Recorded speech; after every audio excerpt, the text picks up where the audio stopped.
aw cumar gadoontay haddaad naga guddaan caawa rabbi haydin geeyey haddaad gamac malayn weydo aad gaambisaan socota waa galangalcootaaye guluf iyo luguurtiyo col weyn galalaftii weerar god abeeso good iyo mas iyo goosatada hoose waddada goonyaheediyo dil iyo guuldarriyo qoofal galow iyo shimbiro giilah iyo guuldarriyo qaylo guraar dhagaxa geed mudalug iyo gacandhi sii jeedda wiilgaati gool iyo libaax kucummo aar yeeshay gantaal eeba goos iyo wixii gubaya jiirkaaga gunti nebi allaha kaa gashiyo golaha yaasiini gaambiyo haddaad naba tagtaan gurarka aw nuuxa ismaaciilka gaanka ah haddaad war u gamuumiyayso wadaadkii islaamkuba gartee gacanta saarayey gabaygaanku fara iiga gee igu gar weeyaane nabsi lama gurtee seediyaal guda amuurtayda gadaafiyo xaq lama soo dudee guudcaddaha miidha dabadeed gadday idinla tahay soo gadaal celiya aniguna wixii ila gudboon gaar aan ula shawro gaal iyo garuun niman noqdoon haybi kala geynin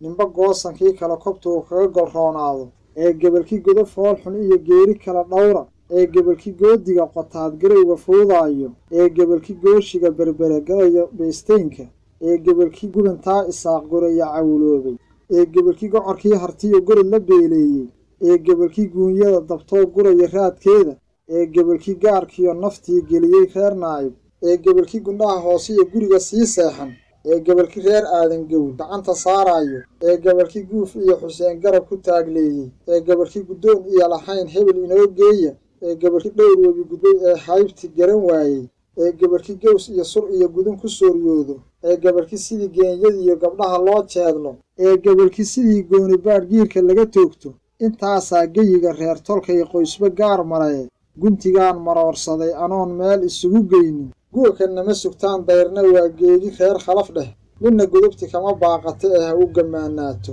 ha u garooro waa wada qabnaa gebiga daarood